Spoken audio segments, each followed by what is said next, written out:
Olá, mulheres! Aqui quem fala é Viviane Martinello, do Esposas que Oram, e nós estamos lendo juntas o livro O Poder da Oração, segundo a Vontade de Deus, da Stormy O'Marian, da editora Thomas Nelson Brasil. Hoje nós estamos entrando no capítulo 3, Orando para Conhecer Deus como Seu Salvador.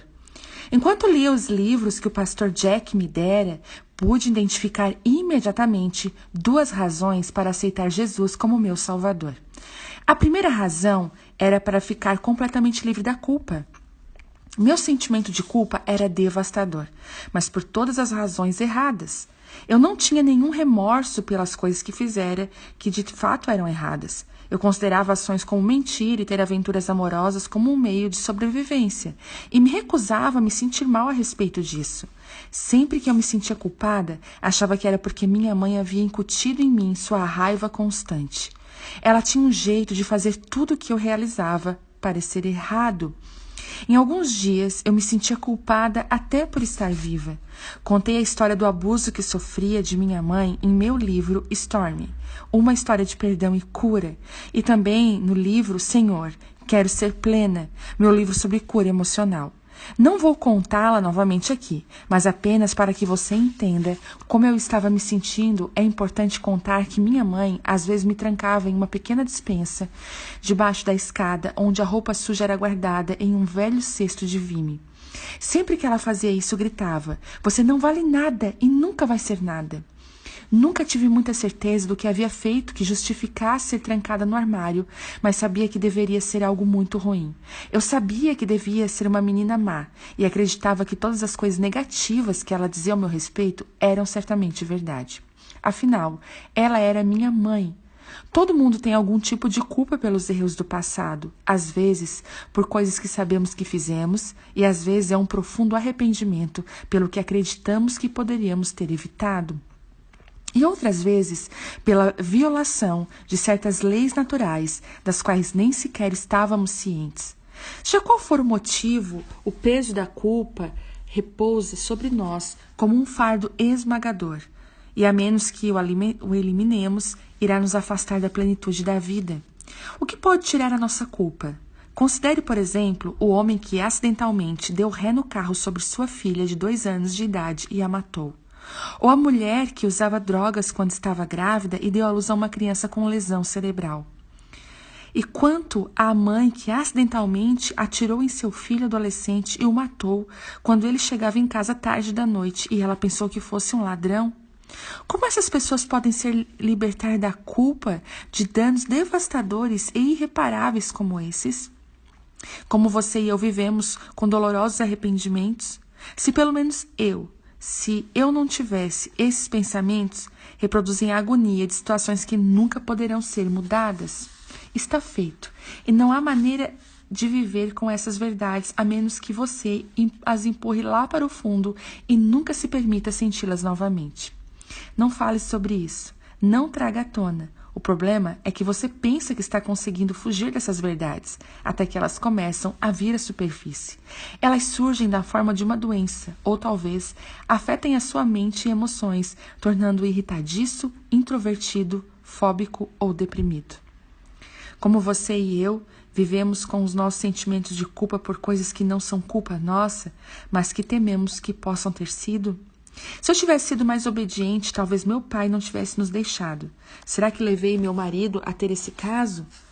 Se eu não tivesse deixado minha filha adolescente sair naquela noite, ela nunca teria sido atropelada por um motorista bêbado. Culpas se acumulam e tornam-se um fardo literalmente insuportável. Finalmente, o que dizer sobre a nossa culpa por coisas que fizemos que violaram as leis de Deus, as leis que nós nem sequer conhecíamos na época? Não importa o quanto uma mulher que fez um aborto acredite que sua decisão estava certa. Nunca ouvi alguém dizer: "Fiquei realizada e enriquecida por essa experiência." Ela pode sentir que se livrou de um fardo, mas nunca pensa: "Que coisa maravilhosa eu fiz.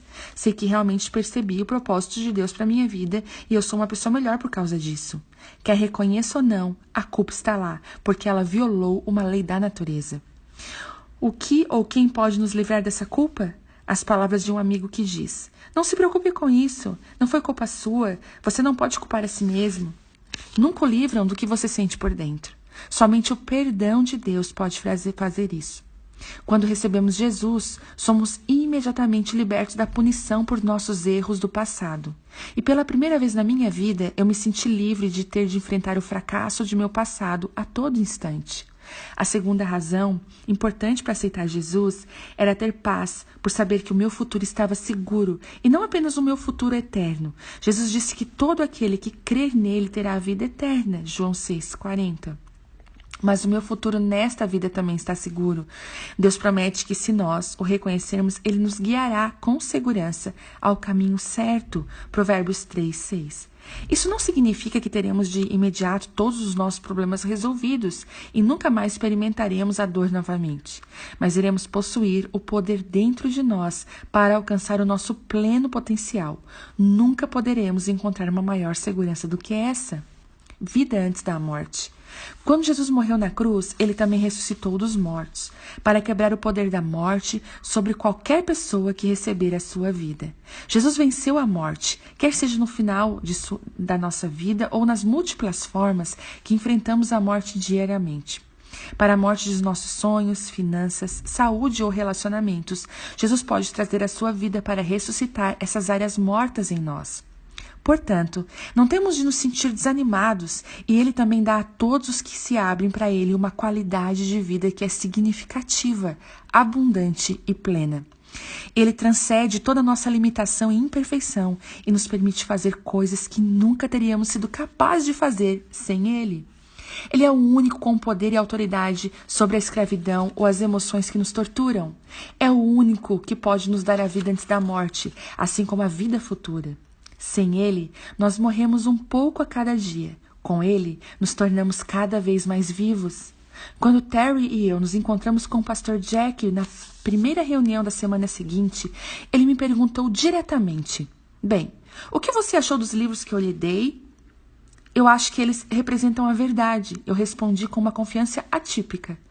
"Então você gostaria de receber a vida de Deus em você?" Ele me perguntou abertamente. "Sim." Eu disse sem hesitar: "Quero isso, e quero tudo o que Deus tem para mim." Naquele dia, em outubro de 1970, eu decidi acreditar que Jesus era quem Ele disse que era e recebê-lo em minha vida. Depois que fiz uma oração com o pastor Jack, Terry e eu estávamos saindo do escritório quando ele pegou o braço de um jovem que estava caminhando perto de nós. "Stormy, quero que você conheça Paul, meu pastor auxiliar", disse ele. "Conte a ele o que aconteceu." Fiquei constrangida quando apertei a mão de Paul e disse timidamente: "Acabei de aceitar Jesus." Eu esperava que ele risse e dissesse: "Você só pode estar brincando." Mas, para minha surpresa, ele disse com uma combinação reconfortante de sinceridade e seriedade: "Louvado seja Deus, isso é maravilhoso." Sorri de volta para ele e me senti muito bem. Há libertação em contar a alguém que você aceitou Jesus. Não importa para quem seja. Tudo o que importa é que você confessou Jesus para outra pessoa, a fim de que essa decisão fique firme e estabelecida. Ainda que você já conheça o Senhor por um longo tempo, é bom fazer isso com frequência. Sua crença em Deus deve ser reconfirmada periodicamente. Lembre-se de que a vida de ressurreição de Jesus vive em você e Ele é capaz de ressuscitar todas as áreas mortas da sua vida.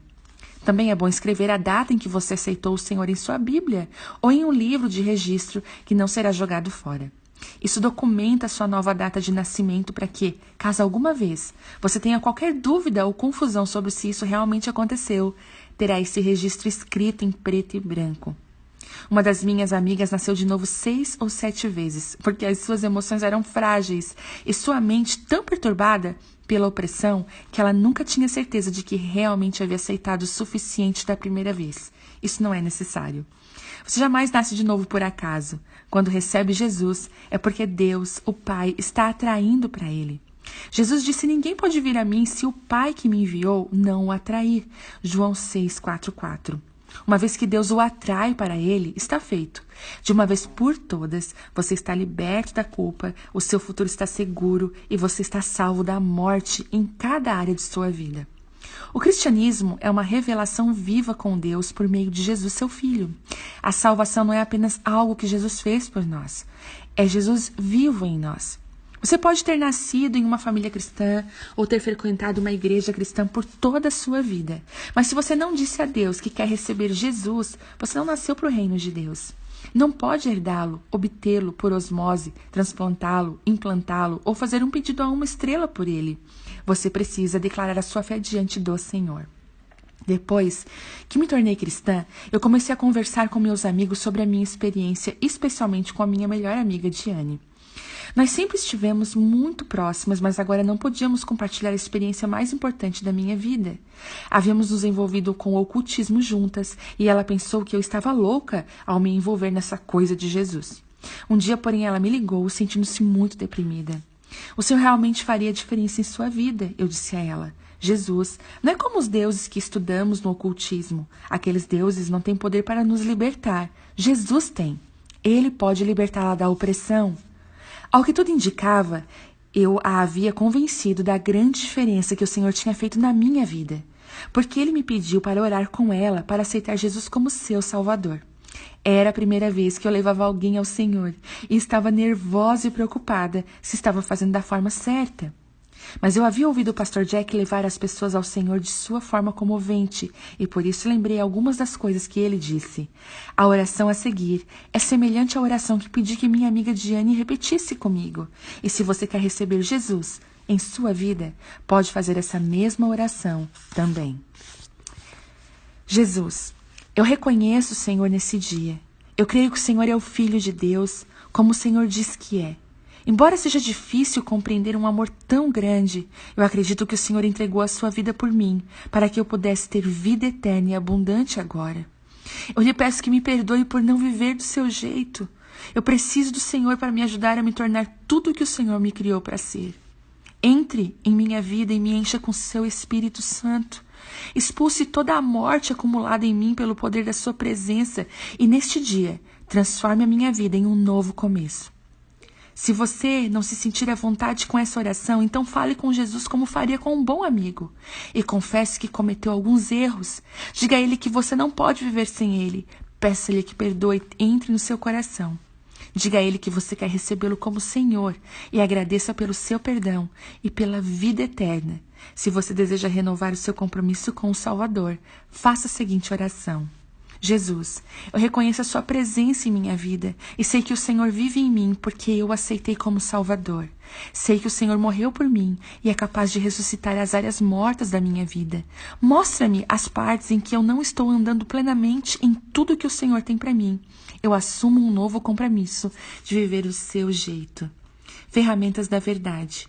E vimos e testemunhamos que o Pai enviou o seu Filho para ser o Salvador do mundo. E se alguém confessa publicamente que Jesus é o Filho de Deus, Deus permanece nele e ele em Deus. 1 João 4,14. Respondeu Jesus, eu sou o caminho, a verdade e a vida, e ninguém vem ao Pai, a não ser por mim. João 14,6. Não há salvação em nenhum outro, pois debaixo do céu não há nenhum outro nome dado aos homens pelo qual devamos ser salvos. Atos 4,12.